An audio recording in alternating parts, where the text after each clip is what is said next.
Pengertian sumber energi. Sumber energi adalah suatu nilai potensi yang dimiliki oleh suatu materi atau unsur tertentu dalam kehidupan. Sumber daya tidak selalu bersifat fisik, tetapi juga non-fisik, intangible. Sumber daya yang ada dapat berubah baik menjadi semakin besar maupun hilang. Dan ada pula sumber daya yang kekal atau selalu tetap. Sumber energi adalah segala sesuatu yang dapat menghasilkan energi, baik secara langsung maupun melalui proses konversi atau transformasi. Selain itu, sumber energi bisa dibilang sebagai segala sesuatu di sekitar kita yang mampu menghasilkan suatu energi yang baik, yang kecil maupun besar. Contohnya yaitu matahari, air, dan minyak bumi. Jenis-jenis sumber energi. Berdasarkan asal energi.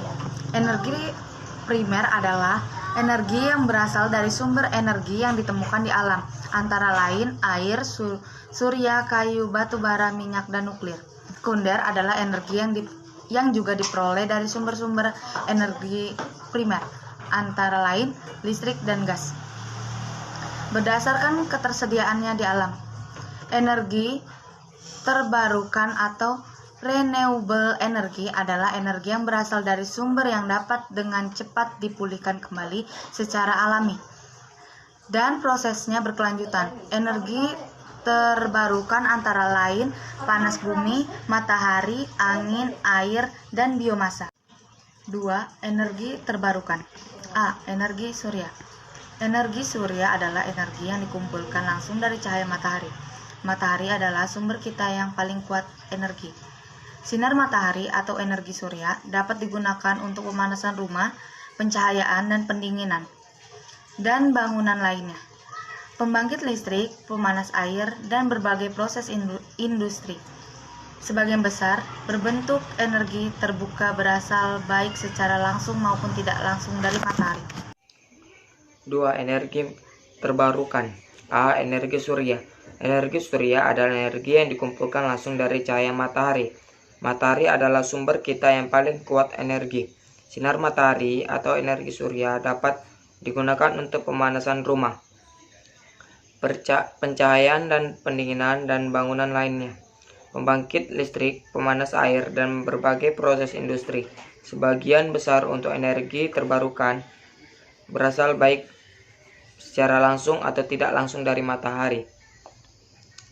B. Energi angin. Angin adalah gerakan udara yang terjadi ketika naiknya udara hangat dan udara dingin lalu bergegas untuk menggantinya. Energi angin telah digunakan selama berabad-abad untuk kapal layar dan kincir angin untuk menggiling gandum.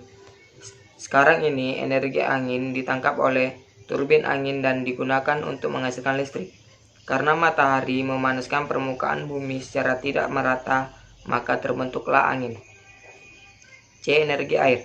Energi air adalah energi yang menghasilkan tenaga air atau hydropower dengan cara memanfaatkan gerakan air dari bendungan atau memanfaatkan aliran air yang mengalir. Pemanfaatan energi air dapat terlihat pada penggunaan pembangkit listrik tenaga air atau PLTA untuk kehidupan yang lebih baik. Energi yang bersumber dari tenaga air sebenarnya sudah lama dimanfaatkan oleh manusia karena lebih ramah lingkungan dan jumlahnya yang berlimpah. D. Energi biomasa. Biomasa adalah keseluruhan makhluk hidup atau mati. Sumber energi biomasa itu sendiri bisa berasal dari tumbuh-tumbuhan, tanaman hidup, pohon mati, serpihan kayu, binatang, mikroorganisme, dan bahan organik, termasuk sampah organik.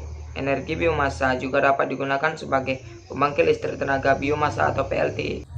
E. Panas bumi. Panas bumi merupakan energi yang bersumber dari dalam perut bumi. Selain itu, panas bumi bisa dibilang sebagai energi yang melimpah dan terbarukan, sehingga tidak perlu khawatir akan kehabisan energi panas bumi. Energi panas bumi dimanfaatkan untuk pembangkit listrik tenaga panas bumi (PLTP), yaitu tenaga listrik yang dihasilkan dari gerak turbin yang digerakkan oleh panas bumi. E. Hidrogen. Hidrogen memiliki potensi yang luar biasa sebagai sumber bahan bakar dan energi, tetapi teknologi yang dibutuhkan untuk mewujudkan potensi ini masih dalam tahap awal. Hidrogen adalah elemen paling umum di bumi.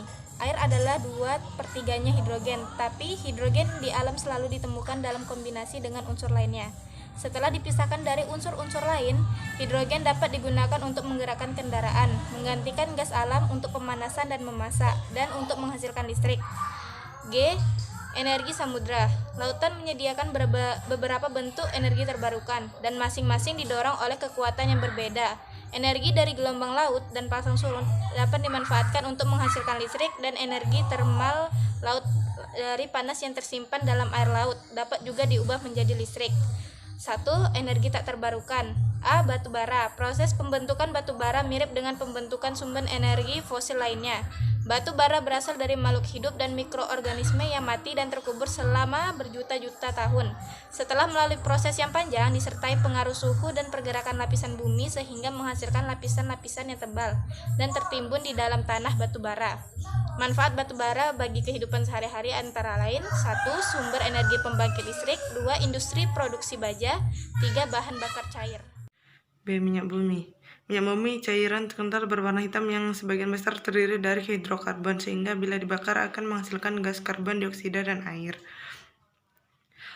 Untuk itu, minyak bumi ini harus dipompa keluar dan dialirkan ke instalasi penyulingan minyak untuk diproses lebih lanjut sehingga menghasilkan berbagai macam jenis bahan bakar, seperti bensin, solar, minyak tanah, aftur, dan lain sebagainya.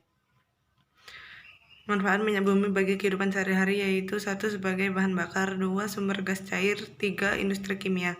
C. Gas alam. Gas alam sering disebut sebagai gas bumi atau gas rawa. Pada dasarnya, proses pembentukan minyak bumi selalu diikuti oleh pembentukan gas bumi, sehingga sering ditemukan sumur minyak yang dalamnya terdiri dari minyak bumi dan gas alam. Gas bumi dapat dimanfaatkan sebagai pembangkit listrik dengan bahan bakar gas. Manfaat gas alam bagi kehidupan sehari-hari antara lain: 1. Bahan bakar untuk kendaraan. 2. Sumber pembangkit listrik. 3. Kesehatan lingkungan.